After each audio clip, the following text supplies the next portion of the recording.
سلام کاوه وچای من بیبی وچای من چطورین؟ حالتون چطوره؟ چیکارا میکنین؟ ببخشید که یه ذره دیر شد این ریدینگ ها، به خاطر اینکه یه مقدار کارهای شخصی و اینا هم داشتم دیگه، هی عقب افتاد. دیروز برای انگلیسی زبونامون گذاشتم، حالا اگه بتونم تلاش میکنم، چون که کار گذاشتن زیرنویس خیلی سخته و ببخشید هی چاکر گلو میگیره، نمیم چرا. آره خلاصه که اگه بتونم تلاشم میکنم که برای اونام زیرنویس فارسی بذارم. و اینکه خب امروز اومدیم با یه تاپیکی که من توی نظرسنجی ازتون پرسیده بودم که دوست دارین یا نه، که خب خیلیاتون، بیشتریاتون 96% گفته بودن که دوست دارن و خیلی خوشحالم، واقعا میگم انقدر از ته قلبم خوشحالم که مثلا به این موارد توجه میکنین و دوست دارین و علاقه نشون میدین که باور نمیکنین. مثلا من کلا احساس میکنم که یکی از رسالتام تو زندگیم اینه که یکی از رسالتام، نه همش، ولی یکیش اینه که به غیر از حالا راهنمایی دادن و اینا، مثلا تاروت خوندن برای بقیه، یعنی برای آدما که مثلا حالا میگم چی واسهشون خوبه چی خوب نیست، هشدارا رو میگم و اینا. به غیر از اون دوست دارم که با عوالم دیگه، با موجودات دیگه، با دنیای اطراف آشناتون کنم. حالا من نمیگم خودم خیلی خفنم، همه چی رو میدونم، من خودم چندین سال پیش همه این چیزایی که الان میدونستم و نمیدونم و قطعا چندین سال دیگه هم مثلا الان میگم که خب اون موقع مثلا نمیدونستم. خیلی هی تغییر میکنه دیگه، آدم خیلی چیزا میفهمه و هیچ وقتم هیچ چیزی قطعی نیستش به نظر من. یعنی ممکنه یه روز بیان بگن که نه، یعنی یه روز بفهمین که همه چیزایی که تا الان فکر میکردیم اشتباه بوده. و یه پیشنهادی که بهتون میکنم، هیچ وقت نمیگم اعتقاداتتون واسهتون مهم نباشه، من کلا اعتقاداتم واسم خیلی مهمه. یعنی چجوری بگم، مثلا یه چیزیه که به خاطرش خوشحالم، به خاطر زندگی میکنم، یعنی به قول خارجی ها I live by it. ولی اینطوریه که اگه بفهمم اشتباه بوده دنیام خراب نمیشه. ببینید چی میگم، به شما پیشنهاد میکنم اینطوری باشین. حالا بگذاریم برسیم ببینیم پایلامون چیان. راستش من این سنگار خیلی وقت پیش خریدم و اسمشون رو یادم نیست. این سنگر رو فقط یادمه، میدونم که بزنم نزدیک نشون بدم رنگش رو ببینین. یه رنگ آبی خیلی خوشگلیه، نمیدونم فوکس داره میکنه یا نه، امیدوارم که فوکس کرده باشه. این واسه چاکرای گلو خیلی خوبه و یعنی کلا واسه، میبینید دیگه رنگش هم آبیه، واسه صحبت کردن، بهتر صحبت کردن که بتونین راحت حرفاتون رو بزنین و اینا. حالا مثلا من هر چیزی که یادم میاد راجبشون میگم. این میدونم چیه، این عشق منه، سنگی که از مصر اومده، یعنی نمیدونم دقیقاً از مصر اومده یا نه، ولی میدونم توی ancient Egypt بخاطر برای از این سنگ لاپیس لازولی اسمش به عنوان چیز استفاده میکردن، مثلا برای آرایش رو نمیدونم، یعنی سنگ رو خورد میکردن، بعد از رنگش مثلا برای سایه و این استفاده میکردن. خیلی دوستش دارم به خاطر اینکه خیلی به دیتی میشه همون خدایان در واقع، خیلی به دیتیای ایجپت علاقه دارم. و اینم اگه اشتباه نکنم سرپنتاینه که خیلی سنگ قویه و اصلا کلا کوندالینیو میتونی باش با مدیتیشن کنی و میتونه کمک کنه که کوندالینیتون زودتر فعال بشه. و اگه کوندالینی هم نمیدونین چیه، حتما برین دربارش بخونین. یه انرژیه که در واقع میگن ما توی وجودمون وقتی مدیتیشن میکنیم کلا 2 مار وجود داره، یه مار از پایین به بالا، یه مار از بالا به پایین رد میشه تو چاکراهامون و توی یه حالتی ممکنه که توی حالتی یه انرژی به مثلا حد نهاییش برسه. حالا من خیلی پروفشنال توضیح نمیدم، برین حتما راجبش بخونین اگه دوست دارین، ولی من مثلا خیلی به زبان ساده میگم که اون 2 مار با هم دیگه الاین میشن، هماهنگ میشن و یه چرخش درستی توی چاکرامون پیدا میکنن که باعث میشه که ما اصلا بتونیم به روشنبینی و اینا برسیم. حالا میگم برین حتما راجبش بخونین. این پایل اوله، پایل دوم، پایل سوم من آردی براتون چیز کردم، شافل کردم کارتا رو، بر زدم و الان میخوایم ببینیم که چه موجوداتی میخوان با ما در ارتباط باشن، یعنی با شما. خیلی زیادن قطعا که فقط اینایی که الان شما قرار ببینین نیستن، ولی اینا پتانسیالن، یعنی پتانسیل اینو دارن که خیلی راحت تر باشون ارتباط بزنین و آماده ارتباط با شما در واقع. من 2 دیمن، 2 فرشته از مثلا عوالم دیگه نمیدونم، یه گاد، یه گادس، دیگه حتی گیاهای مقدس، شما میتونید با گیاها هم ارتباط داشته باشین، از اونا براتون کشیدم. و پلنت یعنی سیاره ها، شما میتونید با روح سیاره ها هم در ارتباط باشین. حالا من اینا رو براتون میشینم توضیح میدم راجبشون، ببینیم چجوری پیش میاد دیگه، ببینیم اسپریت گایداتون چجوری میخوام پیش ببرم. من خودم هم مثلا نمیدونم میخوام چیکار کنم.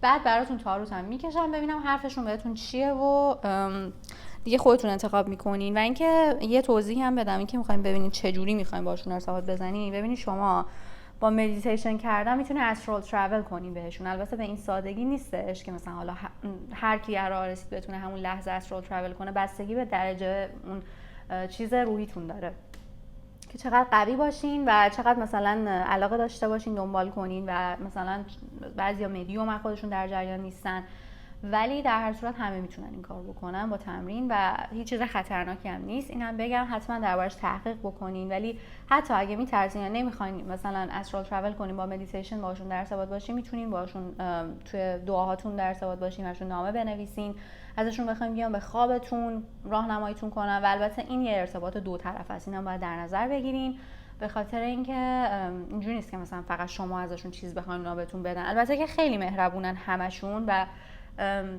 بخشندن، یعنی اگه همینطوری باشن اونا بهتون کمک رو میکنن، اینطوری نیست که مثلا بذارنتون برن یا بد باشن یا هرچی.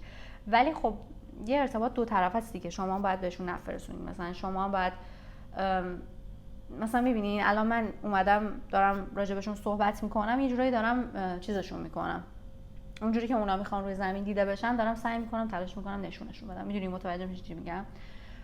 آره خلاصه که اینطوری. حالا اگه سوالی هم داشتین ازم توی کامنت ها بپرسین، من تا جایی که بلد باشم بدونم بهتون میگم، اگه بلد نباشم که خب میگم بلد نیستم. بریم که داشته باشیم. میبینمتون. سلام کاون ویچر من، پایل 1 چطورین؟ این سنگ رو اگه شما سنگ آبی خوشگل انتخاب کردین این پایل شماست. و اینکه اگه توضیحات اینترو رو گوش نکردین حتما اول برین اونجا رو گوش کنین، چون دیگه نمیخوام توی هر پایل توضیح بدم، یه توضیح کلی دادم دیگه. بریم که داشته باشیم. خب ببینیم که چه موجوداتی میخوام با شما در ارتباط باشن. اول از این کارت بزرگر میکشم بذارم وسط. Luminescence. اوکی اینو میخونم از کتاب چش، چون که نمیدونم یعنی شهودی هم معنی میشه کرد، ولی خب من دقیقا میخوام ببینم که چه موجوداتی میخوام با شما در ارتباط باشن. اوکی یه دونه گادس کشیدیم، اویا پاور. اوکی گادس رو میذاریم اینجا. یه دونه گاد کشیدم، آکات ددیکیشن. خب حالا اینا رو هم باید رو هم اینا رو بچینم دیگه، چون که زیادن. خب 2 فرشته داریم. اینا فرشته‌ای نیستن که ما حتما اون آرک انجلا باشن، یا حتی دیمنایی که کشیدم همشون حتما صرفا آرک دیمن نیستن، یعنی دیمنا و فرشته‌ای نیستن که هممون میشناسیم، ممکنه بینشون باشه. ولی این آلادیا the favorable god، یه در واقع خب میدونی فرشته ها و دیمنا هم جزء خدایان بودن. خب واسه هم اسمش گاده، یه جور خدای دیگه. این فرشته ها ما بهش میگیم فرشته. این فرشته ایه که در واقع مثلا خیلی چیز شده، فیوریت همه بوده، دوستش داشتن. و اینکه توی چی کمکتون میتونه بکنه؟ میتونه به رسیدن به دیواین، به اون روشنبینی و به اون چیزی که مثلا براتون متعادله توی زندگی و تعادل میاره نزدیکتون کنه. چیزی که بخواد باعث آزار اذیتتون بشه، در واقع مثلا حالا کسی که بخواد چه میدونم سرتون دعوا بگیره و این حرفا، مثلا نمیدونم چجوری بگم، کسی که مثلا به ناحق بخواد مثلا شما رو اذیت بکنه به هر طریقی چیزش میکنه، مثلا میذارتش کنار. و اینکه کسی که چیزه در واقع توی حالا مثلا چه میدونم، چون که چیز ازدواج هست میتونه برای ازدواج باشه ولی برای همه چی حساب میشه. من دارم شهودی میخونم. میتونه کمکتون کنه اگه مثلا کسی شما رو مثلا به ناحق به یه مثلا چیزی، به یه میگم چیز بخشید قهوه‌مو نخوردم مغزم نمیکشه. شما رو در واقع چیز کرده باشه، کلمه فارسیش نمیاد، الکی مثلا بهتون یه تهمتی زده باشه و مثلا چونم بی‌آبروتون کرده باشه. مثلا این فرشته میتونه توی این مسئله کمکتون کنه. خب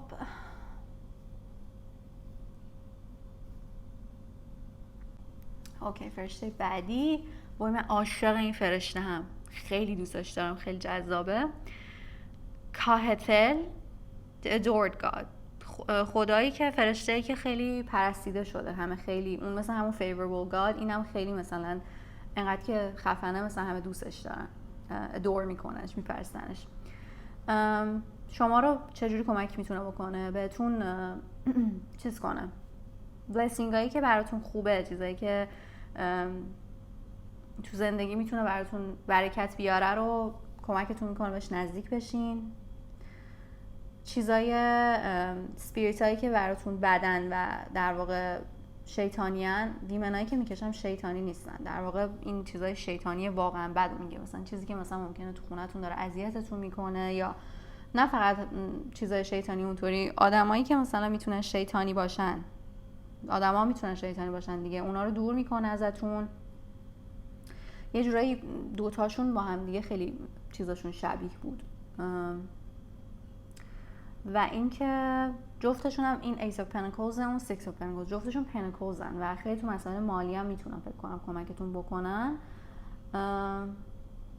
دیگه اینکه بذارمش اینجا، امیدوارم که ببینیمش، خوشگل هستن، ببخشید میذارمش رو این از این باید عذرخواهی کنیم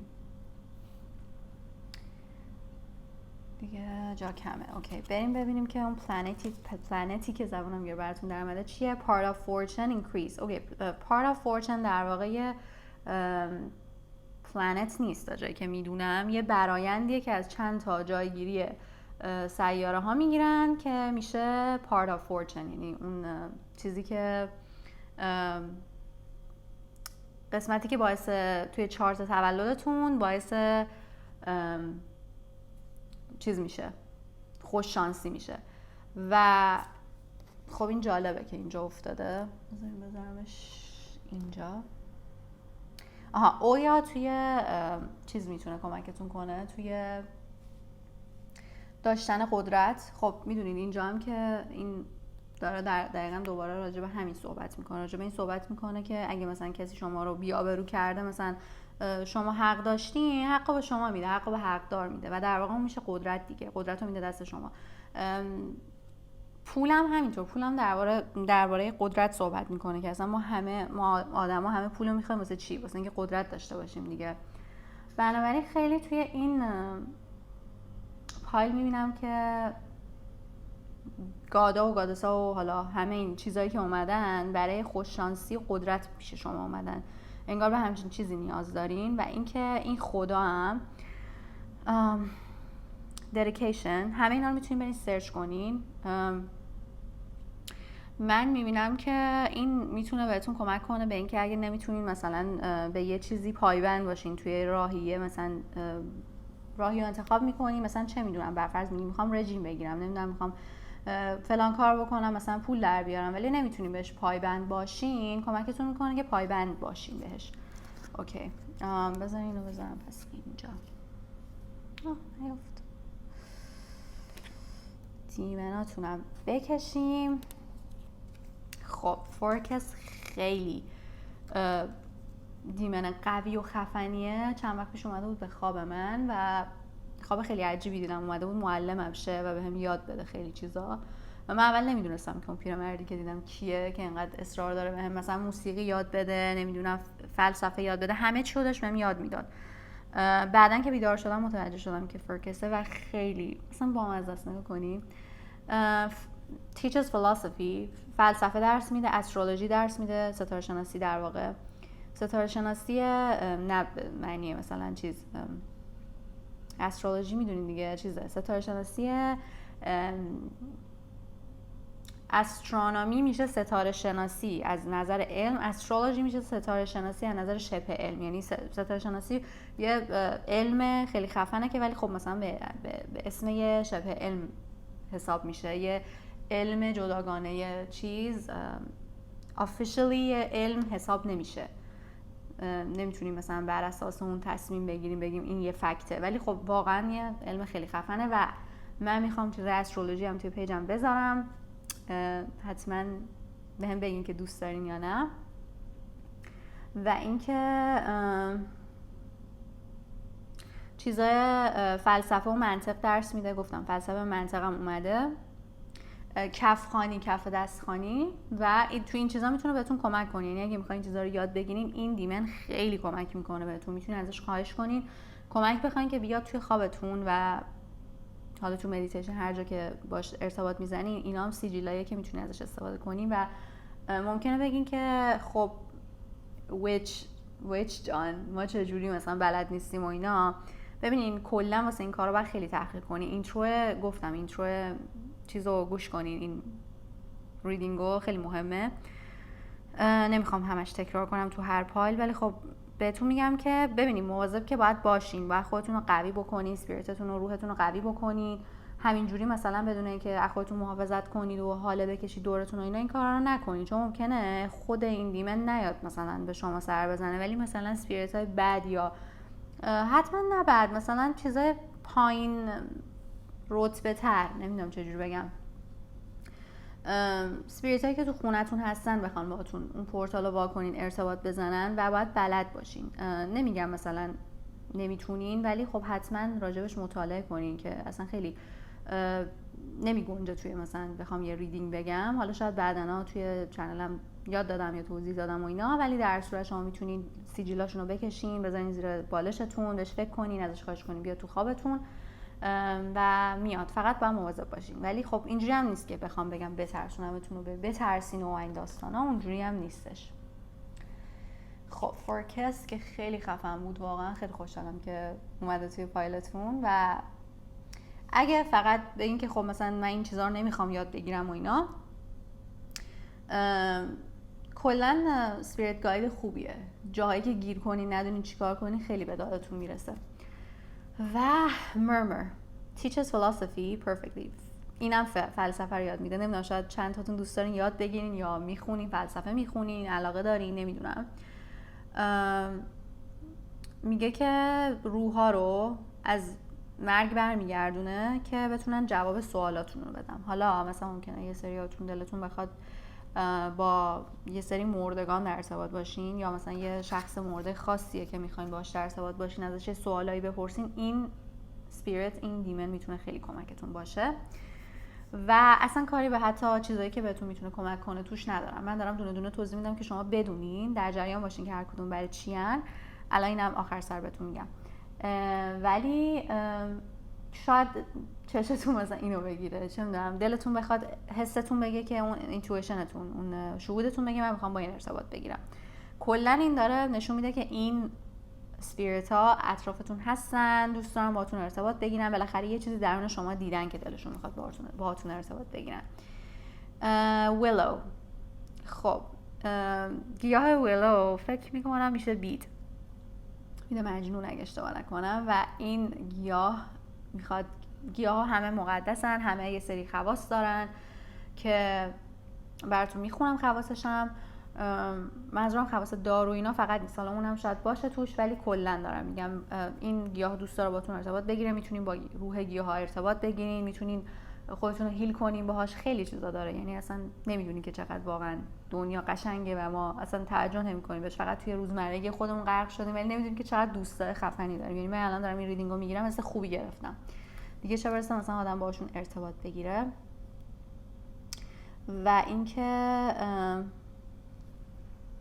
اینم پاین کاج، خیلی جالبه. این انرژی فمینین رو روشن میکنه توتون و مثلا با المنت آب کار میکنه، با سیاره ماه و با جهت جنوب، چون میدونی که جهت ها هم ما میتونیم توی کیمیاگری با جهت شمال جنوب اینا هم کار بکنیم. خب اینا هم براتون فعال شد در واقع. اینجا افتاد، اینجا هم افتاده برعکسش دقیقاً، انرژی مسکلن افتاده مردانه.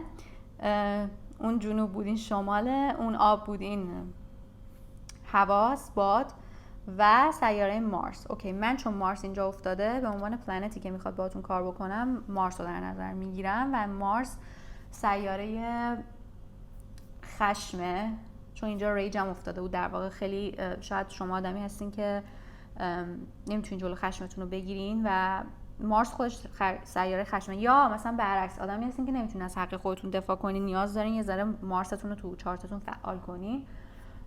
یا اگه برعکس آدمی هستین که مثلا نمیتونین آروم بگیرین و همش مثلا حمله میکنین به آدما و اینا، در واقع داره مسکلین فمینین مسکلینیتیتون رو داره میگه که باید تو تعادل نگه دارین و دیگه کاجم که همه جا پیدا میشه دیگه.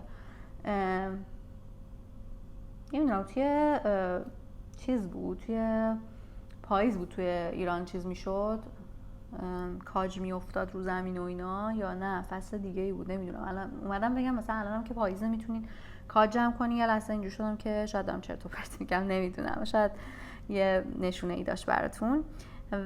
ولی خب ببینید کلا مارس سیاره‌ایه که باید هیلش کرد، چون سیاره مثلا در واقع به اصطلاح میگن ملفیک and بنفیک، یعنی سیاره های مثلا کمک کننده و مثلا خوب و اینا. یه سری سیاره هم ملفیک مثل ملفیسنت یه ذره چیزن شروطورن، نه که بد باشن ها، ولی خب میتونن توی یه جایگیری ها و اینایی بد باشن.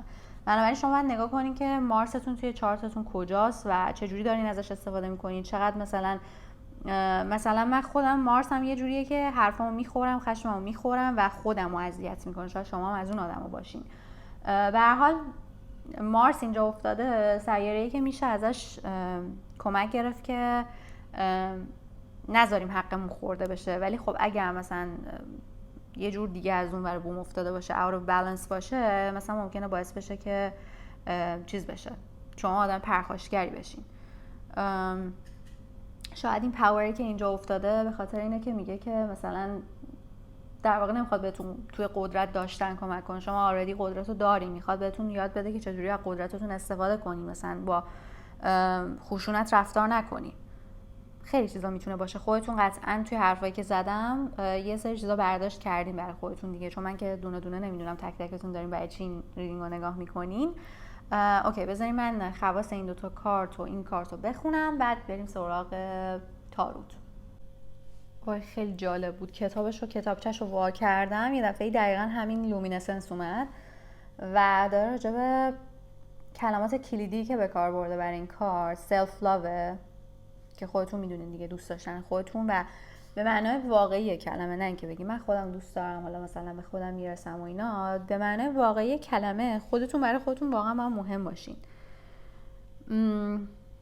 اوکی، راجع به یه نوری صحبت میکنه که از قلبتون نشأت میگیره. راجع به نوری صحبت میکنه که توی دارک ترین تایمای زندگیتون داره میتابه. کلا داره راجع به چاکرای قلب صحبت میکنه. اصلا نگاه کنینم داره چاکرای قلب رو نشون میده. داره میگه که باید اون چیز قلبتون رو بندازین، اون گاردی که دور قلبتون گذاشتین بندازین.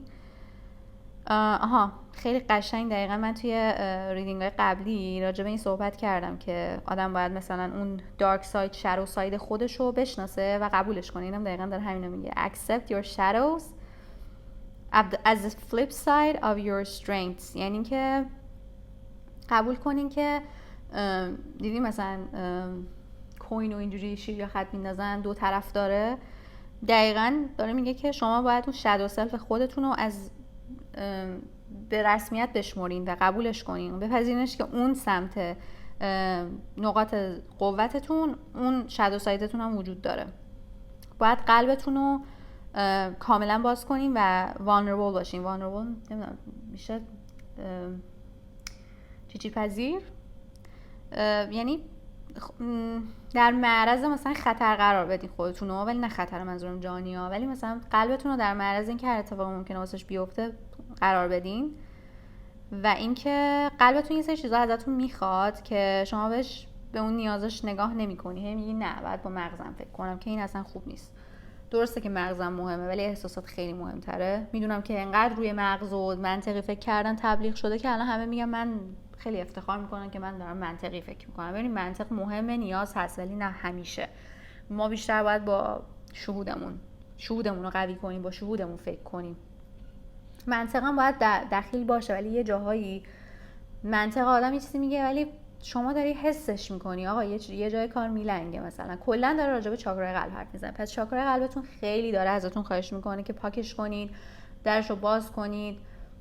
به خاطر اتفاقایی که تو زندگیتون افتاده نمیتونین اعتماد کنین، یه دفعه‌ای مثلا نمیتونه آدم اعتماد کنه، ولی رهاش کنین، سعی کنین کم کم رهاش کنین، از اون خرشتون بیاین پایین. قرار نیست همه بهتون ضربه بزنن، حتی اگه هم بزنن اصلا اشکال نداره تا زمانی که مثلا اون ضربه مثلا ضربه جانی و اینا نباشه. این قسمتی از زندگیه. خب خیلی طولانیه، نمیخوام مثلا همشو بخونم، ولی کلا اومد دستم که داره میگه که کلا باید یه ذره روی چاکرای قلبتون بیشتر توجه کنیم. باید با آدما، حالا با حیوونا شاید بعضیاتون حتی نیاز دارین، با حیوونا یه ذره مثلا بیشتر کامپشنت باشین، نسبت بهشون همدردی داشته باشین. اوکی بذارین این پایینو ببینم، پیداش کنم.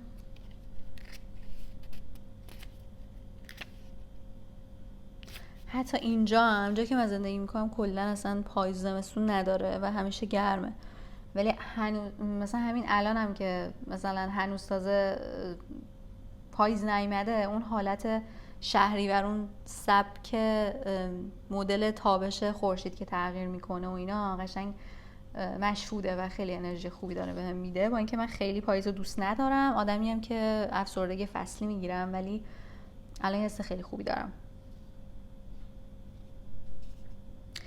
دقیقا درست گفتم. داره میگه که توی حتی زمستونه همیشه سبزه، یعنی همیشه چیز میکنه، سبز میشه، به وجود میاد. پس داشتم درست میگفتم. میگه که من قدیمی ترین، داره در مورد خودش صحبت میکنه، میگه من قدیمی ترین موجود زنده روی زمینم. چقدر جالب. میگه که من چیزیم که دونه هایی واسه رشد و که مثلا یه درخت بخواد رشد کنه یا هرچی بخواد رشد کنه من تامین میکنم. در مورد فرتیلیتی حرف میزنه، اگه میخواین بچه دار بشین و کلن باروری، در مورد باروری صحبت میکنه. در مورد میگه من اباندنس هستم، در مورد برکت و مثلا اباندنس نمیدونم فارسیش دقیقا چی میشه، یعنی در مورد یه برکت خیلی خفنی که یه دفعه میاد تو زندگی آدم. کلا خیلی با ارث انرژی کار میکنه، با اینکه ایر افتاده اینجا، ولی میگه که انرژی زمین توی منه و اگه میخوایم با انرژی زمین ارتباط بگیرین خیلی گیاه مقدس و خوبیه برای این کار. میگه که با سوزوندن این سوزنای من، اون تیغ تیغیاش منظورشه، میتونین نگاتیویتی رو از خودتون دور کنین. در واقع مثل سیج و مثل پالو سانتو اینا عمل میکنه. اگه بسوزونینش هم فکر میکنم بوی خوبی بده، چون بوش کلا خوبه. همین که انرژی منفی رو دور میکنه ازتون. حستون رو اگه حسای بدی دارین مثلا چیز میکنه، اوکی میکنه، بالانس میکنه. چقدر جالب. داشتم راجع به اینتویشن حرف میزدم، باورم نمیشه. ببین دروغ نمیگم، امیدوارم که دیده بشه. میبینین اینجا نوشته straighten intuition، یعنی که کمک میکنه که شهودتون قوی بشه. اگه بخواید مثلا باش مدیتیشن کنی، بوش کنی، باش کار کنی، هیلتون میکنه و ازتون مراقبت میکنه. پس یعنی من داشتم درست چنل میکردم. دقیقاً شما نیاز دارین، شما کسی هستین که نیاز دارین شهودتون رو قوی بکنین. شما به خاطر اینکه مارس هم افتاده، من اون لحظه نگفتم ولی الان میگم، اون کلا مارس سیاره سکشوالیتی و ایناست و اینکه اینجا هم افتاده، شاید یه سری تابوها تو ذهنتون راجع به سکشوالیتی و باید اونا رو بذارین کنار. یه تابو اشتباه توی ذهنتونه در واقع. کمکتون میکنه که ببینید انرژی مسکلین انرژی عملگراه. خب کمک میکنه که سکشوالیتیتون رو بتونین چیز کنین، اکسپرس کنین، بیان کنین. کمکتون میکنه که آدم با اعتماد به نفسی باشین و اینکه میگه که do not be content until it's right. یعنی خوشحال نباش تا زمانی که همه چی درست باشه. یعنی میگه که برای اونایی که گفتم حقتون باید دفاع کنید و با شماست. میگه کمکتون میکنه که بتونید حق خودتون دفاع کنید، شجاع باشین، حرفتون رو بزنین، از پا نشینین تا حقتون رو بگیرین. و اینکه میگه من قدیمیم و همیشه evergreenم، همیشه سبز و همیشه در حال رویشم. خب حالا ویلا رو ببینیم.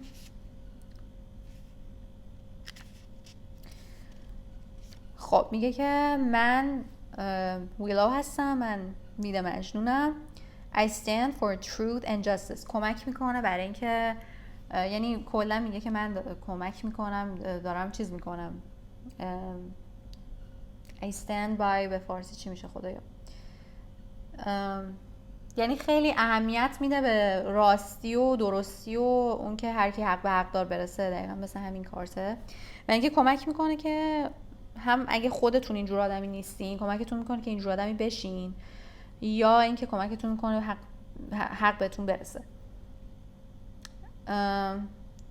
میگه که من انقدر فلکسیبلم که کمکم میکنه که خودم رو با هر شرایطی وقف بدم. میگه که اگه از اون موقع هاست که برای خودت احساس چیز میکنی، احساس تأسف میکنی، مگه تو اون مودیه امروز از اون روزاست، میگه که من انقدر گیاه قوییم که اون دقیقا اون گیاهی هم که تو بهش نیاز داری الان تو این شرایط.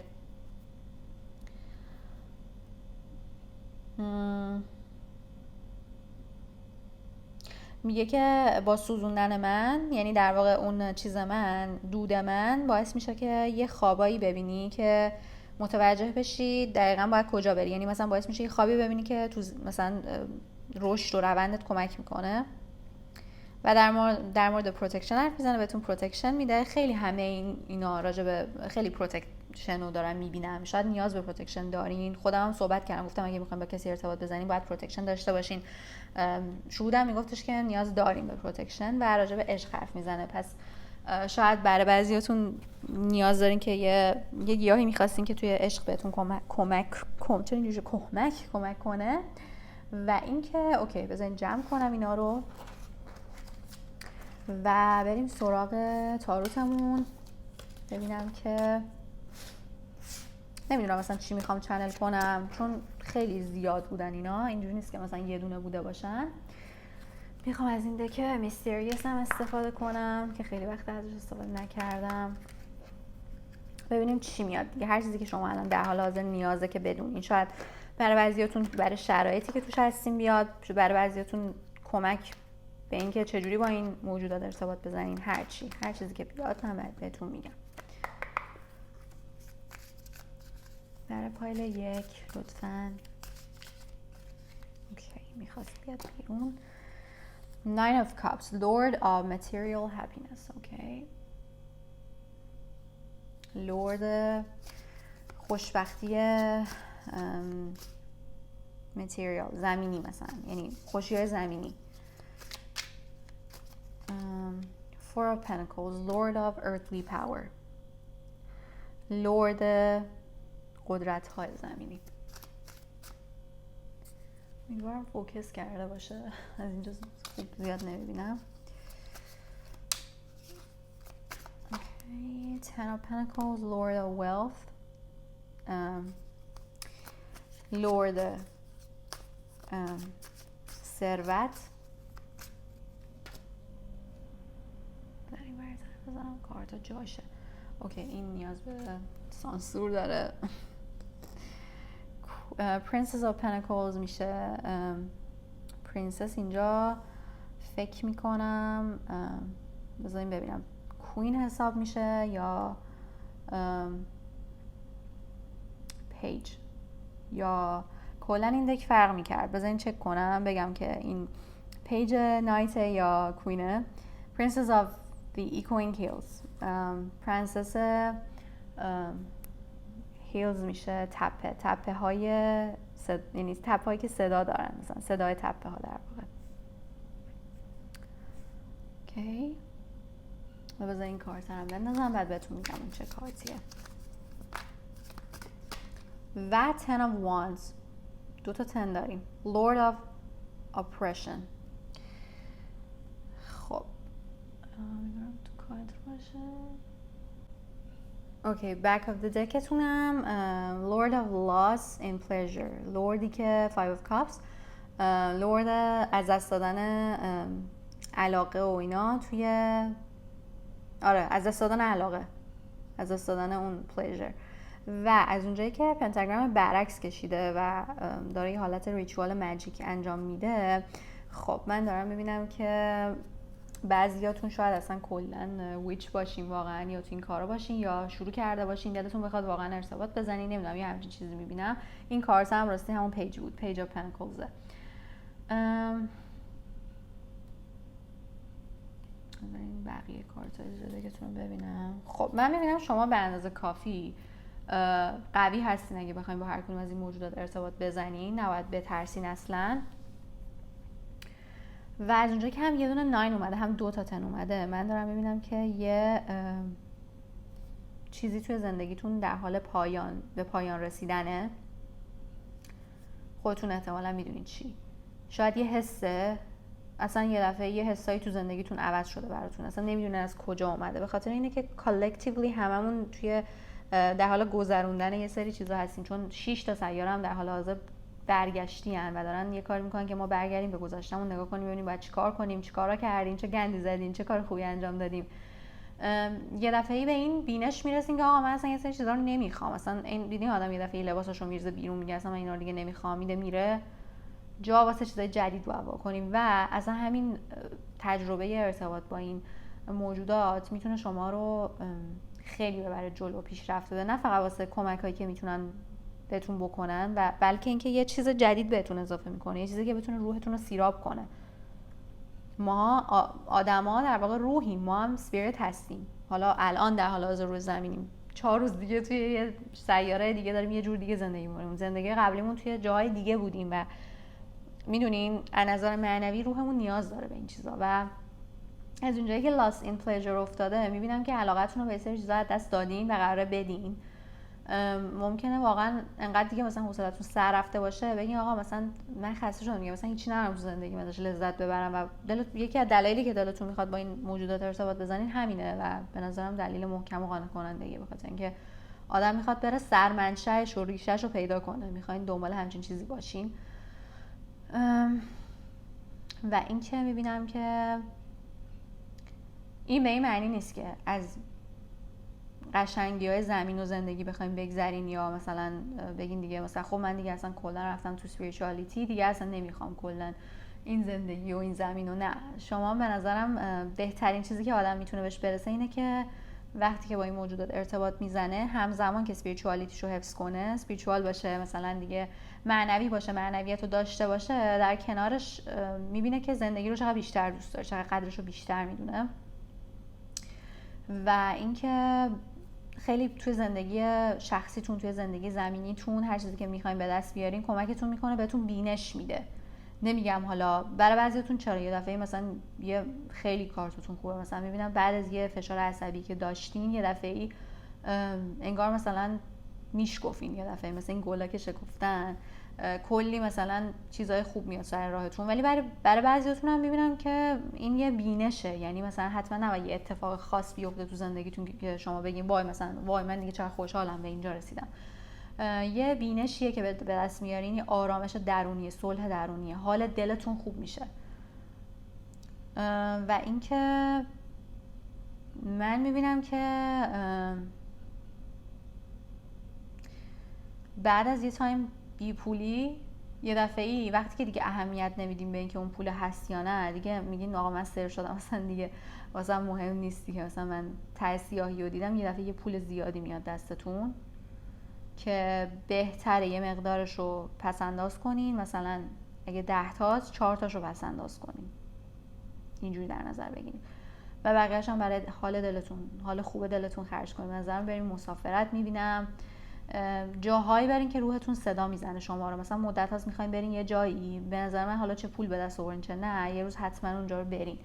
به جای اینکه برای خودتون لباس اینا بخرین که اونا هم خیلی خوبه، ولی برین جاهایی که روحتون سال‌ها شما رو صدا میزنه، باید اون کشور رو ببینین، چون میدونی که وقتی میرین توی کشوری، توی یه شهری که روحتون قبلا اونجا زندگی داشته، اونجا آنلاک میشه واسهتون و شما قدرتایی که قبلا تو زندگی قبلیتون داشتین ممکنه براتون بیاد، یه سری چیزایی که تو پس لایفتون دیدین ممکنه براتون بیاد، یعنی براتون آنلاک شه. مثلا خوابش رو ببینین، یه دفعه اصلا بیدار شین بگین آقا من میدونم، مثلا من یادم اومد، نه به این واضحی که بگم یادم اومد زندگی قبلی ما، ولی انگار بهتون الهام میشه که آقا من فلان موقع فلان جا بودم. و اینکه نمیدونم چرا این Princess of the Echoing Hills رو که دیدم همش فیلم The Hills Have Eyes میاد توی ذهنم و این میگم دختر جان خفه شو، نمیخواد بگی هیچ ربطی نداره، ولی فکر میکنم شاید برای یه نفرتون حداقل این یه نشونه ای داشته باشه. داستانش هم اینه که مثلا یه حالت از این حالت هارر توره، یه خانواده چند تا داره، مثلا 1 2 3 اینا، یه سری خانوادن که دارن رد میشن برن مثلا مسافرت، الان شما مسافرت حرف میزنیم، و توی یه تپه‌ای که قبلا توی اون تپه ها یه آزمایشی انجام شده، آزمایش اتمی، یاد اوپنهایمر افتادم، و خانواده هایی که اونجا زندگی میکردن معلول شدن، بچه هاشون معلول شده و اینا مثلا دیگه شروع کردن آدم خاری و اینا، و بعد این خانواده که از اونجا رد میشن گیره تله اینا میافتن. خلاصه که جالبه، حالا شاید یه نشونه واسهتون داشته باشه، مثلا که این آتیشا رو دیدم، حتما برید نگاه کنین. و واو اینجا بافامت افتاده، برای بعضیاتون بافامت هم میخواد باهاتون ارتباط بزنه توی دیمنا، یه جوری جزو آرک دیمنا حساب میشه. بافامت توی کارتاتون نیفتاده ولی من دارم میبینمش، خیلی خیلی پروتکشن قوی بهتون میده و من باش کار کردم، یه تتو ازش دارم، خیلی دوستش دارم، خیلی قویه. یعنی اگه جزو دسته هستین که نمیترسین و دوست دارین امتحان کنین و صداش کنین، اینجوری نیست که بیاد جلوتون ظاهر بشه و اصلا اینطوری نیستش. مثلا شما باید یه کیمیاگر، یه میج جادوگر خیلی خفن باشین که بخواین ریچوالای خیلی شدید انجام بدین، خیلی درست دقیق و توی شرایط خاصی، اونم نه به هر کسی خودشون رو نشون میدن، ولی شما میتونید توی خواب ببینینش، توی میگم مدیتیشن، و به هر صورتی که فکر میکنه که شما ازش نمیترسین و باش راحتین خودشون نشون میده. ممکنه به صورت یه بچه باشه، ممکنه یه گل باشه، مثلا دارم به فرض میگم، یه مثلا اونجوری که انتظار نداشته باشین حتما به شکلی که اون شکلیه برین سرچش کنی. حالا بافامت سر بوزه، بدن انسان، بدن یه مرد بالا تنه یه زن در واقع داره. شاید بیدلیل نبوده که این بالا تنش رو پوشوندم، یعنی در واقع اونجاش لخت بود، مجبور شدم چیز کنم، سانسور کنم. آره داره در واقع اصلا عکسش رو ببینین، یه دستش رو به بالا، یه دستش اینجوری رو زبونم یه رو به پایینه و داره اشاره میکنه که هم باید بالا رو داشته باشی هم پایین، یعنی as above so below، یعنی همونجور که بالا هم یه چیزی توی بالا هست همینطور توی پایین هم هست. خب این برمیگرده به درخت زندگی و درخت مرگ که توی یهودیت هستش و خیلی مهمه توی کیمیاگری، توی استرولوژی، توی تارو، توی همه چی نقش داره، مخصوصا توی همین کارتا. اگه دوست داشتین چیزایی که من دارم میگم حتما برین راجبشون مطالعه کنین. هر کدوم از اینا واسه شما نشونه است، هر کدوم از این چیزا واسه شما یه دلیلی داشته که من چنل کردم، و کلا داره میگه چیزی که توی دنیای زیرین هست توی دنیای بالایی هم هست.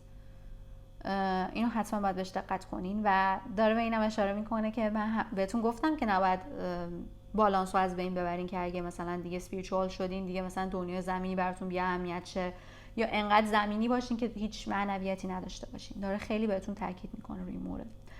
خب عزیزای دلم، فایل اول ریدینگتون تموم شد، امیدوارم که خوشتون اومده باشه. حتما توی کامنت ها بهم از تجربیات مثلا اینکه شاید با اسپریتی در ارتباط بودین و نمیدونستین کیه چیه بهم بگین، اینکه مثلا ریدینگ چطور بود بهم بگین، دوست دارین تو ریدینگ های بعدی چی ببینین و اینکه ریدینگ بعدی احتمالاً انگلیسیه، بعدش فارسیه. میبینمتون، کلی دوستتون دارم، فعلا خدافظ. سلام پایلت 2، چطورین؟ خوبین؟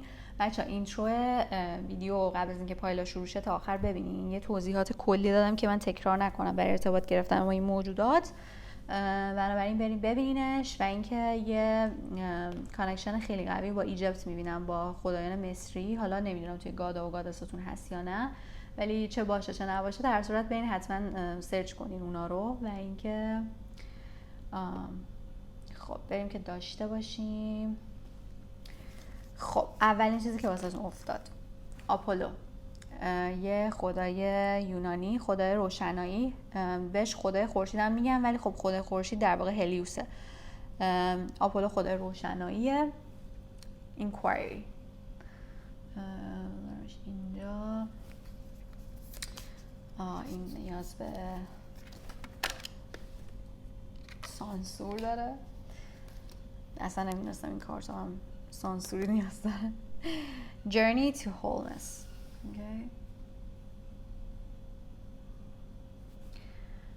دیگه هاتر، اینم این یه دقیقا درست گفتم، یه گادس ایجیپشنه و کانتنمنت،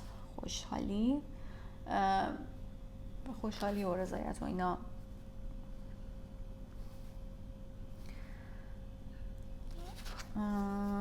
خب فرشته‌ای که میکشم شاید نشناسینشون، شاید مثلا آرک دیمن یا آرک انجل نباشن، بنابراین شاید جدید باشه براتون. باورم نمیشه فرشته که براتون اومده دیوله، یعنی دیول، کارت دیول، سامائل. seduction and downfall، کمکتون میکنه توی سدیوس کردن، توی سداکتیو بودن، اینکه مثلا اغواگر باشین. communicates with the dead، با مرده ها، با دنیای مرده ها ارتباط میزنه. من توی پایل اولم یه حالت برای همه نه، ولی یه حالت این که بتونه بعضیتون مدیوم باشین، با مرده ها بتونین در ارتباط باشین، با فوت شده بتونین در ارتباط باشین و دیدم الان که دیگه خیلی واضح افتاد. teaches the occult and magic، جادو و اکالتو درس میده و واو چقدر لذت بردم واقعا این کارت افتاد. بعضیاتون شاید اصلا جادوگر باشین، آردی دارین اینجا اومدین نگاه میکنین. ایزالل، ایزالل، آره درسته، ایزالل. loyalty and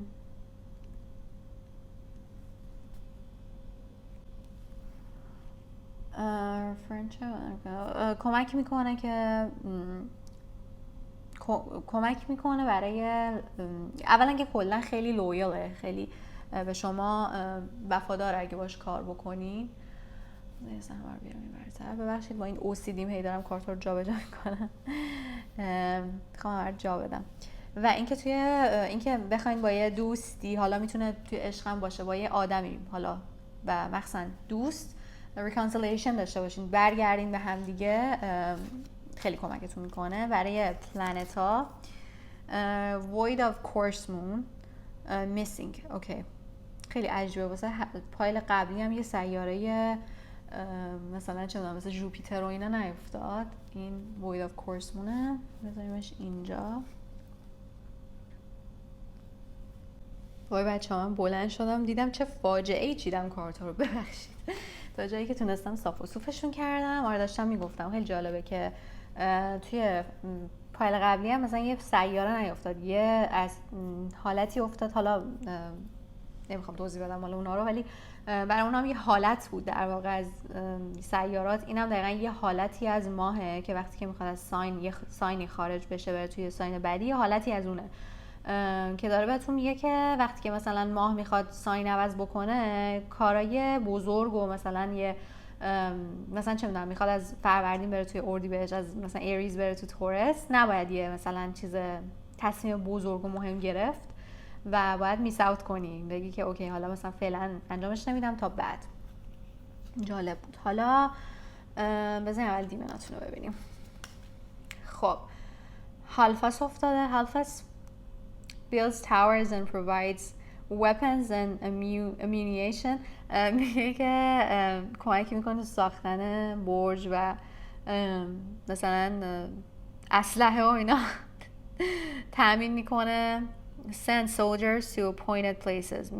مثلا بیشتر راجع به جنگ و ایناست دیگه، مثلا سولجر رو میفرسته جایی که باید. و حالا حتما به خاطر این چیزا اینا هم سیجیلاشن راستی میتونین بکشین برین سرچشون کنین و مثلا اینا هم سیجیلای این فرشته هان. حتما نباید صرفا به خاطر این چیزایی که اینجا نوشته، من هر چیزی که نوشته رو توضیح میدم بهتون، شما خودتون باید برین کلی راجبش تحقیق کنین. اگه مثلا چشتون رو گرفت، حستون گرفت که میخواین با اینا ارتباط بگیرین، چون اینا اسپریتایی که اطرافتون هستن و دلشون میخواد باهاتون در ارتباط باشن، توی هزار موجودی که میخوان باهاتون در ارتباط باشن. و اینکه اون یکی دیمنتون آگارس زبونهای مختلف بهتون درس میده، باعث زلزله میشه. politicians سیاستمدارا رو مثلا چیز میکنه، اونایی که مثلا نیاز نیستن توی قدرت باشن و میندازه اون و چقدر جالب. و اون کسایی که ازتون فرار کردن رو برمیگردونه. خیلی جالبه که این پیام شبیه همون این بود که دوستا و اینا رو برمیگردونه به هم، دوستا حالا هر کسی که میخواین برگرده. خب برای شما گیاه نیفتاد اولیش، اون یکیش گیاهه. بله یه سمت افتاد، یعنی سمت ایست میشه شرق، و ما میتونیم از برای جادوگری و کلن اینا از سمت چهار سمت زمین هم کمک بگیریم. برای شما شرق افتاد که به فمینینیتیتون کمک میکنه، بهار، بچه و آتیش. توی این چیزا منظورم نیست کمک میکنه، اینا چیزایی هن که بهش مربوطن. حالا چیزاشو میخونم، کتابچه‌شو براتون میخونم. و سکواش نمیدونم چه شبیه کدوه، برین سرچ کنین چیه. اینم باز به فمین، 2 کارت فمینین افتاده.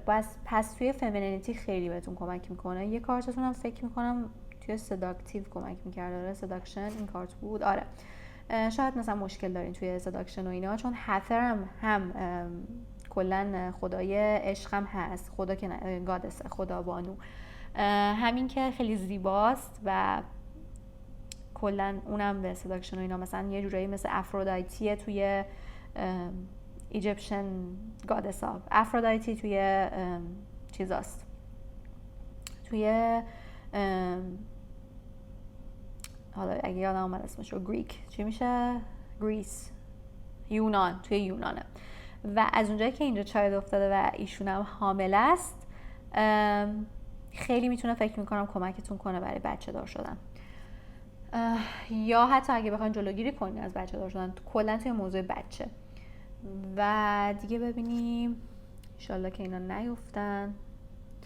خب بذار این کارتو براتون بخونم از تو کتابچش، چون هیچ موجود به خصوصی رو بهش اشاره نکرده تو کارتا، تو خود کارت در واقع. کلا اسم کارت بود Journey to Wholeness، یعنی راهی به کامل شدن.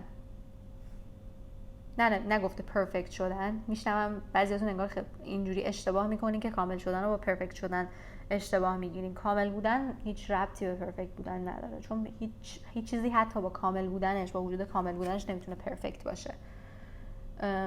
هیچ چیز پرفکتی تو دنیا وجود نداره، عیبی وجود نداره، حتی چیز کامل. دقیقاً اینجا نوشته self acceptance. پایل قبلی بیشتر راجع به این بود که خودشون رو دوست داشته باشن، self love بود. شما بیشتر به self acceptance، یعنی شما باید خودتون رو قبول کنین. شاید باید قبول کنین که همین الانش هم شما کاملین یا توی راه کامل شدنین. unconditional love بهتون عشق بی حد و مرز رو یاد میده، جوری که مثلا حتی چون که میبینم انگار یه سریاتون میخواین یه کسی رو برگردونی، شاید اگه طرف حتی برنگردن شما باید دوستش داشته باشین، بدونین که آقا اون تایمی که توی زندگیتون بوده خیر و برکتش رو بهتون رسونده، اون مأموریتش تو زندگیتون و چیزایی که باید بهتون یاد میداده رو یاد داده، کامل کرده اون مأموریتون. و این میشه unconditional love، نه اینکه مثلا حتما تحت یه شرایط خاصی طرفو دوست داشته باشی. accepting others as they are. وای باورم نمیشه دقیقا چیزی که دارم میگم. کلمه بعدیش دقیقا همینو میگه، یعنی که بقیه رو همونطوری که هستن بپذیریم. staying energetically present. از نظر energetically حاضر و آماده باشین، یعنی توی لحظه باشین، توی آینده و گذشته نباشین. این خیلی واسهتون مهمه. ببینین چقدر مثلا دورش چیزه آشفته است. توی لحظه باشین. accepting all parts of self. همه قسمت‌های خودتون رو به هر شکلی که هست بپذیرین. healing internal disease. خیلی داره بهتون کمک میشه، این موجودات بهتون کمک میکنن که اون بیماری‌های درونیتون رو خوب بکنید. این کارت هم در واقع یه جورایی همون سلف لاوه، ولی به یه شکل دیگه بیانش کرده. خب بذارین ببینم این کارت ها، این چیزا چی هن؟ به چه دردی میخورن این گیاه های مقدس. 34 میگه که داره راجع به خودش صحبت میکنه. میگه که من خیلی یه دفعه‌ای بدونه که به هم نیاز داشته باشی، یا مثلا بدونه که از قبل قصد کرده باشی، من یه جایی میرویم. بذار چیزا همونطوری که هستن باشن. سعی نکن که کنترل کنی هیچ چیزیو. خیلی جالبه اینجا هم افتاده بود که چیزه، سعی کن مثلا یه بیگ استپ نداری، یه کار خیلی بزرگ در حال حاضر انجام ندی. اینجا هم که داره میگه خودتو قبول کن، سعی نکن کسی رو برگردونی، ولی خیلی سعی نکن چیزی رو عوض کنی. خیلی پیام این پایل بیشتر اینطوریه.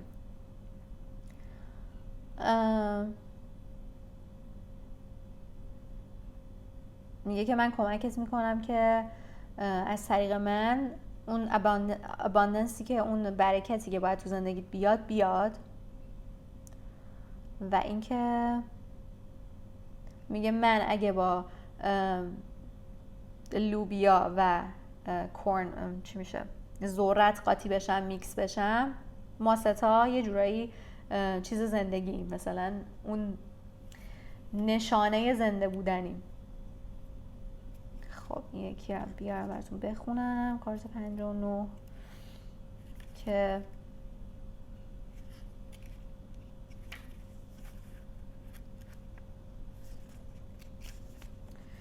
اوکی، میگه که من ایست هستم، من شرقم، من جاییم که آفتاب ازش طلوع میکنه، من صبحم. میگه اصلا چیزی که درون منه اینه که سان، اون خورشید توی من زاده میشه. من روشنایی و creativity میشه چی؟ میشه اون خلاقیت رو توی راه تو میارم هر روز. میگه من spring time'م، من بهارم، موقعی که همه چی تازه دوباره رشد میکنه و شروع میشه، شروع جدید شروع میشه، اتفاق میفته. رنگ زرد صبحگاهیم که باعث میشه تو از خواب بیدار بشی، چشاتو وا کنی، و همین طور یه نوریم توی spiritual path تو، اون راه spiritual و معنوی که تو انتخاب کردی. و اینجا یه child افتاده، البته نوشته the child within، نمیدونم دیده میشه یا نه، یعنی اون کودک درون تو در واقع داره میگه. ولی خب از اونجایی که 3 بار child اینجا تکرار شده، در واقع یعنی هم اینجا اومده، هم تو کتابچه‌اش اومده، هم اینجا خیلی راجبه، چون اینم یه بچه است، راجبه حالا یا کودک درونه یا داره راجبه یه بچه‌ای تو زندگیتون صحبت می‌کنه. شاید یکیتون بچه‌تون رو خیلی متاسفم شاید از دست دادین، یا شاید مثلا یه بار یه سقط جنین داشتین، یا میتونم بگم که بچه‌تون رو مثلا همسرتون گرفته ازتون، یه همچین چیزی میبینم.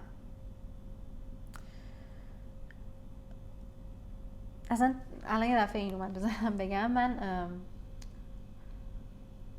کلاً میتونم که خب با دنیای مردگان در ارتباط باشم، نه اینکه حالا برم بیام اونجوری مثلا به اون صورت بگم من پیامبرم این حرفا، ولی میتونم. و چند روز پیش با یعنی خیلی وقت پیش با یه جوونی که از بین رفته بود توی استرال ترافل هم ارتباط برقرار کردم و خب این جوون، نمیخوام حالا کلمش رو بگم که یوتیوبم گیر بده، مرگ خودخواسته رو انتخاب کرده بود و خب مثلا من گفتم شاید روحش مثلا در عذاب باشه، ولی خب روحش در عذاب نبود واقعا surprisingly و خیلی خوشحال شدم چون اصلا رفتنش خیلی رو من تاثیر بدی گذاشته بود.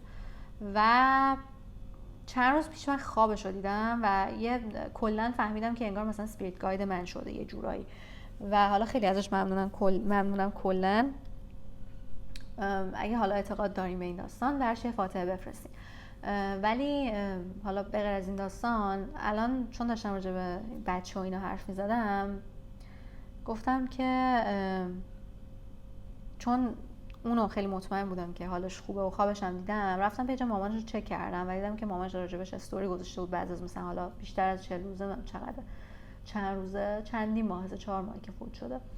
بعد به مامانش مسیج دادم و در کمال ناباوری جوابمو داد و خیلی خوشحال شدم که تونستم خوابم واسش تعریف کنم و حال دلش رو بهتر کنم. حتی شده یه لحظه، حتی شده برای چند ثانیه، برای همون روز، برای ادامه اون روز حالش رو بهتر کنم. شاید یه چیز سیگنیفیکانت بود برای شما، یه جرقه‌ای بود که شما یه چیزی رو بدونین. شاید یه کسی بوده که حالا نه حتما یه بچه، کسی از دنیا رفته که شما می‌خواستین ببینین که روحش در آرامشه یا نه. ببینی همش داره از سان و روشنایی و اینا صحبت میکنه. اینم که کلا اصلا خدای روشناییه و inquiry یعنی استعلام گرفتن، استعلام. خب انگار که میخوام ببینی حالش خوبه یا نه و من میتونم بگم که چون اینجا کانتنتمنت هم افتاده حالش خوبه، روحش در آرامشه. اوکی، خیلی دیگه چیزش نکنیم، سنگینش نکنیم، جمع کنیم ببینیم تاروتاتون چی دارن بگم. من واقعا نمیدونم تاروت چی میخواد بهتون بگه. الان مثلا کلی مسیج اومد واسهتون با اینکه مثلا من فقط میخواستم عملا ببینم چه موجوداتی میخوام باتون ارتباط داشته باشن و نیچرشون رو بهتون بگم، ولی خب خیلی چیزای دیگه هم راجع به خودتون اومد.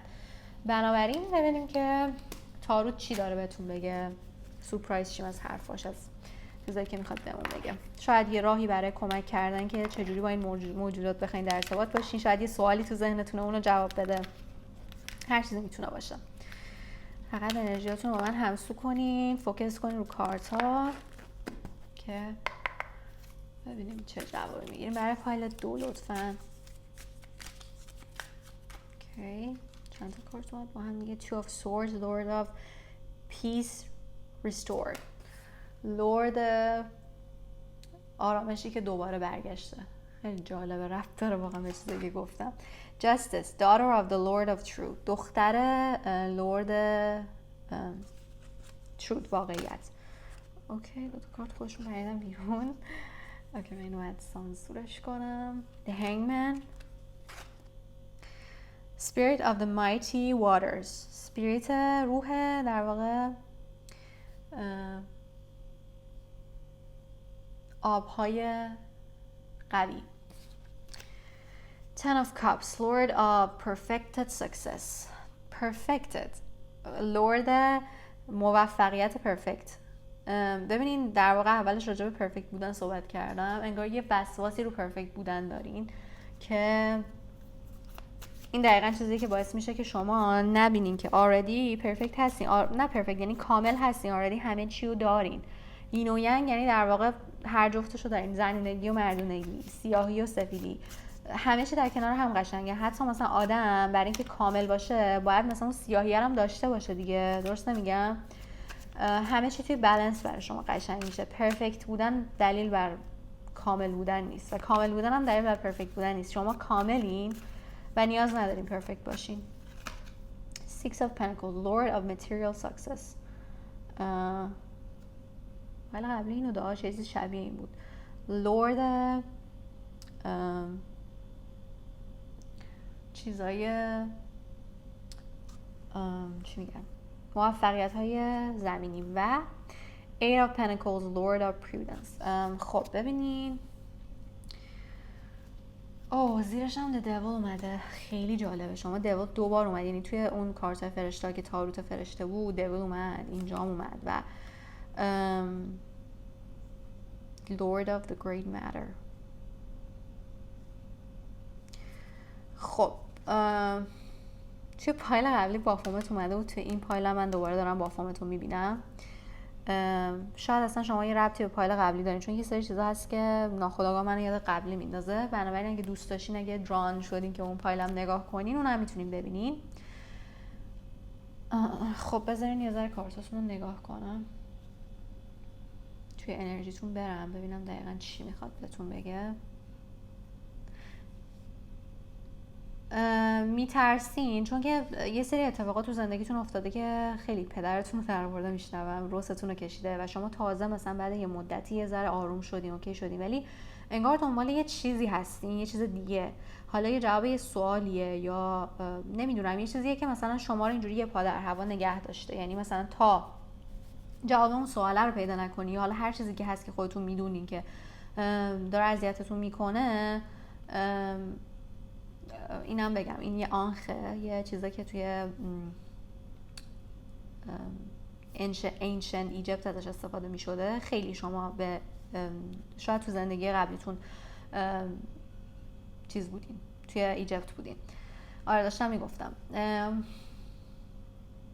یه چیزیه که شما رو یه گیر و گوری دارین که شما رو نمیذاره به اون آرامشی که باید برسین و میترسین برین دنبالش که این آرامش ساختگی که در حال حاضر براتون پیش اومده رو خراب کنین. ولی من میشنوم که برین دنبالش، اصلا مهم نیست که آرامشتون خراب بشه. آرامش ساختنیه، دوباره میتونین بسازینش. برین دنبالش، جواب سوالتون رو بگیرین، هر چیزی که هست. اگه قراره مثلا حقی به حقداری برسه، کاری بکنین، نمیدونم هر چیزی، مثلا میترسین برین یه چیزی رو بفهمین، از آگاه شدنش مثلا بعدش نظرتون راجع به یکی عوض بشه، اصلا اشکال نداره.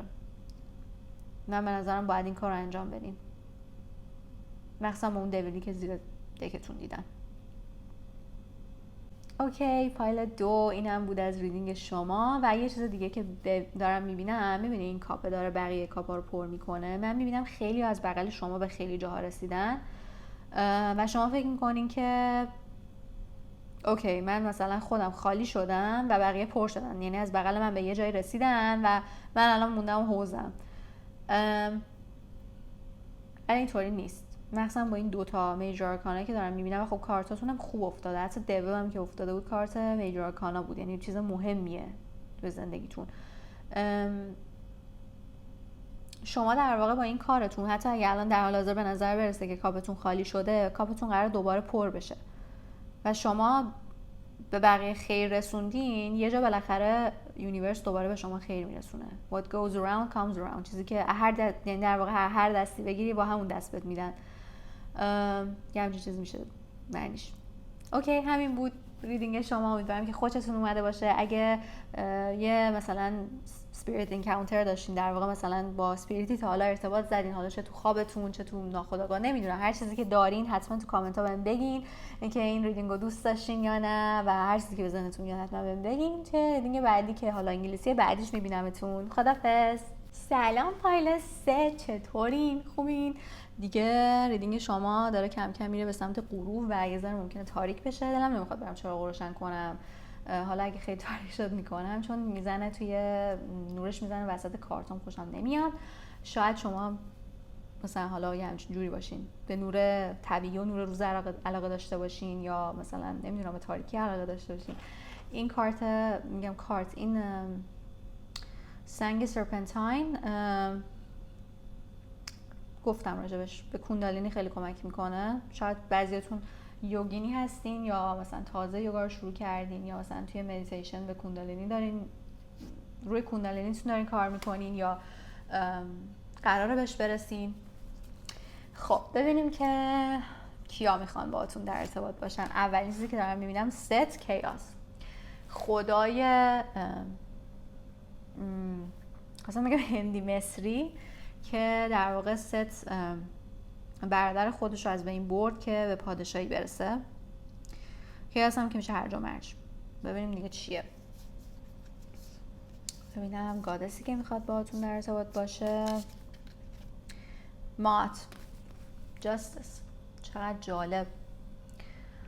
جفتشونم ایجپشنن. پایل قبلی به ایجپت خیلی ربط داشت، حالا نمیدونم شاید از اون پایل میان یا به هم دیگه ربط دارین. حالا من آخر سر بلند میشم چک کنم ببینم کارتا رو چجوری چیدم. نمیدونم پایل یکو چجوری چیده بودم چون اصلا نگاه نکردم، ولی پایل قبلی رو چک کردم افتضاح شده بود. ببخشید دیگه خلاصه چون من خیلی نمیبینم دوربینو.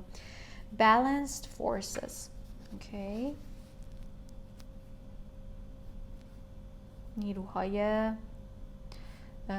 نیروهایی که خودشون بدون اینکه شما بخواین فورس میکنن، زور میکنن که به بالانس برسین. خب فرشته هایی که باشون میتونی ارتباط بزنین، اینا آرک، شاید همشون آرک انجل نباشن، همشون رو نشناسیم، مثلا گبریل، چه میدونم همون جبرئیل و اینا، میکائیل، اینا مثلا اونا اصلیان که ما میشناسیم. فکر میکنم اینو بشناسین. هانیل، the card of the lovers افتاده. Joy and pleasure brings happiness to couples, removes negative energy.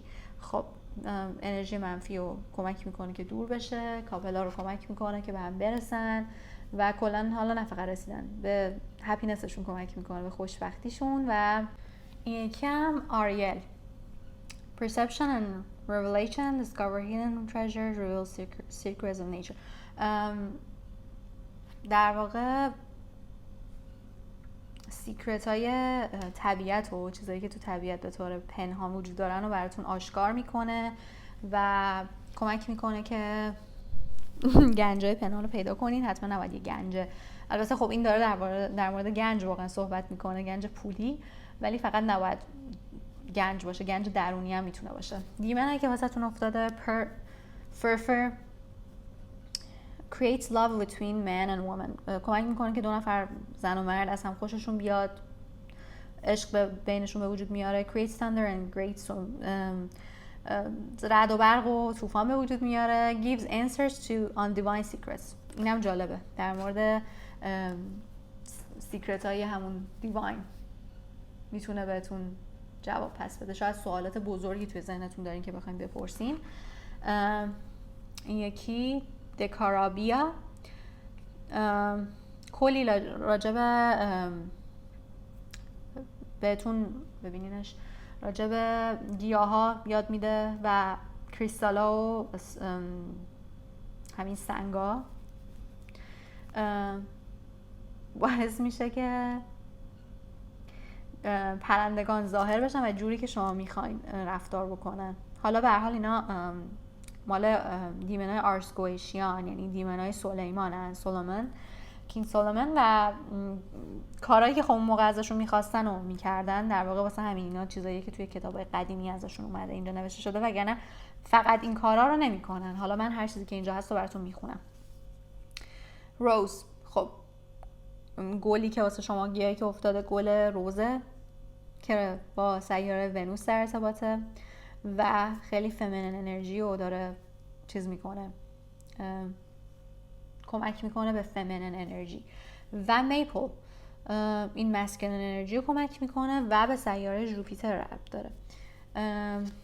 و پلنتی هم که واسه تون افتاده پلنت نیست، در واقع خونه یکه، اسندنتتونه، فرست هاوس، the body، جوری که body یعنی چیز، مثلا شما بدنتون اولین چیزیه که مردم میبینن از بیرون، ذاتتون رو که نمیبینن در واقع. میدونی چی میگم؟ خیلی جالبه. من منتظر بودم واسه هر پایل یه دونه سیاره افتاده باشه، ولی واسه هیچ پایلی سیاره نیفتاد و هر کدوم یه چیز بود. مثلا یکیشون مثلا یه حالتی از ماه بود، یکیشون مثلا یه حالتی از جایگیری بود. اینم که خونه اولتونه، جوری که شما خودتون رو به دنیا نشون میدین، فارغ از اینکه واقعا چه جوری هستین. یعنی ممکنه جوری که درونن هستین با چیزی که نشون میدین فرق میکنه. شاید با بدنتون مثلا بادی ایمیجتون مشکل دارین که کمکتون میکنه توی این موضوع، این اسپریت ها کمکتون میکنن. من خیلی اینجا قیافه سرخ پوست میبینم و این ماه گرفتگیه، خورشید گرفتگی ببخشید، فصل گرفتگی هم خب نزدیک ما همیشه توی اپریل و اکتبر که میشه حال تقریبا آخرای فروردین و اوایل اردیبهشت و اواخر مهر و اوایل آبان همیشه فصل گرفتگی هاست. ما خورشید گرفتگی و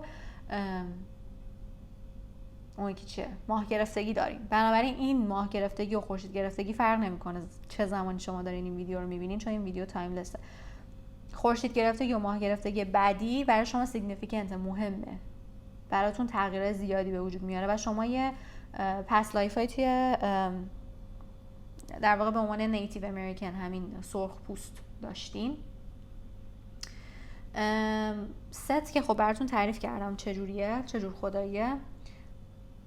کمکتون میکنه که اگه مثلا کسی برفرض حقتون رو گرفته و شما میخواین برین، چون در واقع ست فکر میکرد که اوساریس برادرش حقش رو خورده که رفته مثلا پادشاه شده، حق پادشاهی برای خودش بوده. اگه کسی فکر میکنه این کارو کرده و توی زندگیتون مثلا یه چیزی حق شما بوده و گرفته، کمکتون میکنه تو اون. و ماهات هم که کلا راجع به جاستیس صحبت میکنه دیگه، در واقع صحبت میکنه از به بالانس رسیدن، به تعادل رسیدن، هر کی به حق به حقدار رسیدن. و اصلا کاری به این که چجوری بهتون کمک میکنن هم نداریم. این گادا و گادسا، این پاورا، این اسپریت ها میخوام باهاتون در ارتباط باشن. الان خواص این دوتا رو براتون میخونم و معنی این کارت رو و میریم سراغ تاروتتون. خب این کارت هم در واقع میبینین دستاشو، یه انرژی کف دستتون دارین که شفا دهنده است و این کارت هم در واقع داره صحبت میکنه از این ینگ، از اینکه دقیقاً وای داشتم میگفتم مسکلین و فمینین. مسکلین و فمینینتون که اینجا افتاده، جفتش باید حضور داشته باشه توی زندگیتون، مهمه. کمکتون میکنن که جفت انرژی ها رو، اون دوالیتی که باید بینتون بالانس باشه رو، دوگانگیه رو به وجود بیارین. اگه مثلا یکی از مسکلینیتیتون یا فمینینیتیتون زیاد یا کمه، کمکتون میکنه. و حتی اگه قبلا یه دور مثلا خودتون رو کلی هیل کردین، بالانس شده بودین و الان دوباره از بالانس در اومدین، کمکتون میکنه که ریبالانس بشین. و بهتون میگه که یه سری نگاه‌های اشتباه، یه پرسپکتیو اشتباه راجع به یه سری چیزا دارین که در واقع درست نیست. اون چیزی که خودتون فکر میکنین درسته و داره بهتون بهتون کمک میکنه که این نگاه جدید به وجود بیارین. مخصوصا خیلی به جنسیت ها، مسکلینیتی و فمینیتی، به انرژی های زنونه و مردونه مخصوصا. و اوکی، بذار این دوتا کارت ها رو براتون ببینم. خب من چراغ رو روشن کردم چون دیگه واقعا داشت ظلمات میشد و اینکه یه دفعه نمیدونم چرا آهنگ سیروان خسروی، آهنگ یه روزی میای و چنل کردم که میگه ولی تو این دنیا یکی باید باشه که با همه وجودش با من همراشه. دارم واقعا آهنگ میخونم براتون، اونو برین گوش کنی، یه پیامی واسهتون داره. خب احساس می‌کنم شاید یکی از شما داشته این آهنگو، یعنی این یکی حرفایی که از شماست که داره میگی پس یعنی چی؟ مثلا یه نفر بالاخره باید برای آدم وجود داشته باشه، سولمیت آدم باشه. آره درسته، کلا آدما یه جورایی جفت درست شدن، ولی به این دلیل نیست که اگه تنها باشن و تا یه مدت حداقل تنها باشن بخوان مثلا بنالن بگن وای چرا ما سینگلیم و اینا. یه دلیلی داره. شما باید به خودشناسی برسین که بتونین با یه آدم دیگه باشین. حتما باید اینو در نظر بگیریم. خب روز افتاده که داره میگه راجع به خوش میگه من روزم، من زیباییم. میگه اگه به نظر میاد همه چی خیلی سریع داره پیش میره، آروم بگیر، آروم باش و زیبایی منو بو کن. خواستم بگم ببو. یه ذره تایم برای خودت بذار کنار. feed your spirit تو سیراب کن، بهش غذا بده، غذای روح بهش بده، هر چیزی که هست برای شما. یه سفر کوتاه به طبیعت میتونه خیلی برای شما خوب باشه. به زیبایی های که دورتون رو گرفتن دقت کن، حتی اگه براتون عادی شده. میگه که اگه میخوای از زیبایی من لذت ببری باید با اون خار منم کنار بیای، ولی در جریان باش، اونا خیلی تیزن. من خوشحالیم، من ناراحتیم. Open up and let go of your emotions. میگه که بریز بیرون اون ایموشن تو و رهاشون کن بالاخره. Open up، با یکی صحبت کن. کمکتون میکنه توی همین چیزایی که الان گفتم. و 47 داره میگه که من میپلم. میگه که چیز من انقدر شیرینم که باعث میشم که یعنی من گیاهی هم که تامین کننده میپل سیروپ میشم، ازم سیروپ سویت و شیرین به وجود میاد. میگه چیزی که درون وجود داره یا حالا توش استعداد داری که میدونی توش خوبی ولی میترسی به دنیا نشون بدی و به دنیا بده، به دنیا اونو بده، نشون بده چیزی که برای آفر دادن داری، بذار اتفاق بیفته، انقدر نترس ازش، انقدر نکش عقب. تو این موضوع بهتون کمک میکنه. میگه که اطرافتو نگاه کن برای روحای پیر، نه حتما آدمای پیرا، روحایی که مشخصه زندگی های زیادی داشتن و روحای پیری هن. دوستای قدیمی و عشقای قدیمی، به اینا خیلی توجه کن. اوکی، این هم از این. بذارین حالا اینا رو جمع کنم و در آخر میخوایم ببینیم تاروت بهتون چی داره بگه. من نمیدونم واقعا تو تاروتتون چی در میاد، به هر کی یه جور در اومد. هر چیزی که بیاد من بهتون میگم، چون پیام خاصی ما نمیخوایم اینجا بگیریم، بیشتر میخوایم ببینیم که این فورسا، این اسپریت ها چه چیزی برای گفتن به شما دارن یا چی هست که باید تو خودتون تقویت کنین یا بذارین کنار یا هر چیزی. من یه ذره عجله‌ای شدم، نمیدونم چرا، شاید شما اینجورین انرژیتون.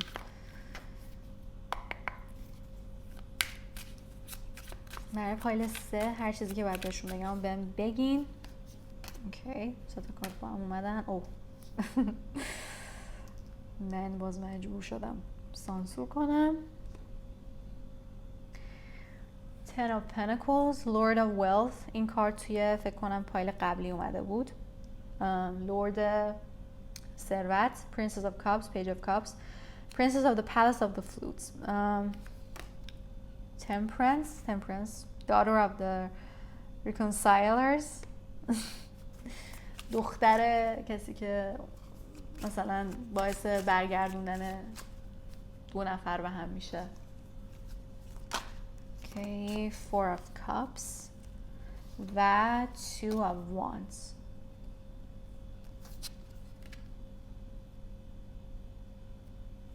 خب زیر دکتونم Lord of Blended Pleasure. لورد حالا همون لورد خوشی های قاطی شده، چندین تا خوشی با هم، خوشی ها رو ریختن توی کاپا. و اینکه کسی بگم اومدم زیر دکتون رو ببینم که 4 of Swords بود، ولی من یه موقع ها روی دکم میبینم و Ace of Swords, Ace of Cups و Hermit افتاد و اینکه من احساس میکنم که باید برای اینکه به سری چیزا تو زندگیتون برسین هرمیت بشین، یعنی برین درون خودتون بشکافین، ببینین چیکار دارین میکنین.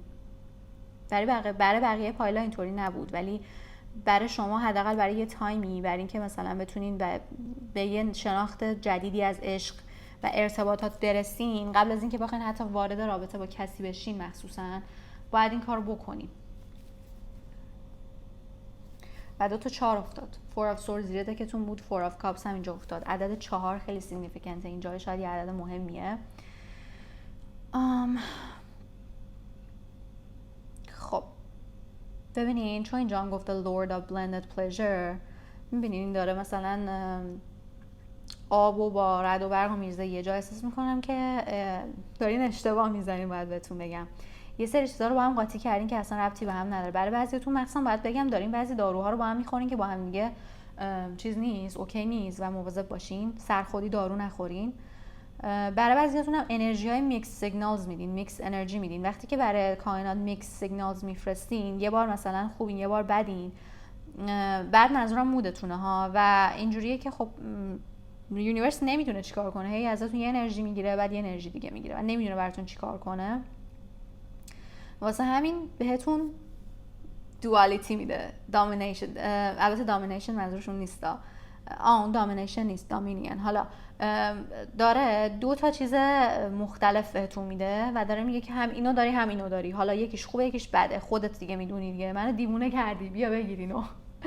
اینطوری حس میکنم و خیلی باید سعی کنین که میگم مدیتیشن کنین. نمیدونم حتی مدیتیشن لازم نیست تنها باشین، یه ذره تا جایی که میتونین تنها باشین یا کارایی رو بکنین که دوست دارین، که بتونین یه ذره تمرکز کنین، که به خودتون میاد ببینین آقا واقعا چه چیزایی رو دوست دارین، چه چیزایی رو دوست ندارین. یه سری چیزا رو از بچگی بهتون گفتن، یاد گرفتین، رفته تو مغزتون، حالا خانواده، حالا نمیدونم تو مدرسه یه سری پرسپکتیوا دارین که اشتباهه راجع به زنانگی و مردانگی، راجع به زیبایی، راجع به خیلی چیزا باید عوض بشه دیدتون، خیلی باید کار بشه روش و نیازش اینه که تنهایی این کار انجام بدین و نظرات دیگران گوش نکنید،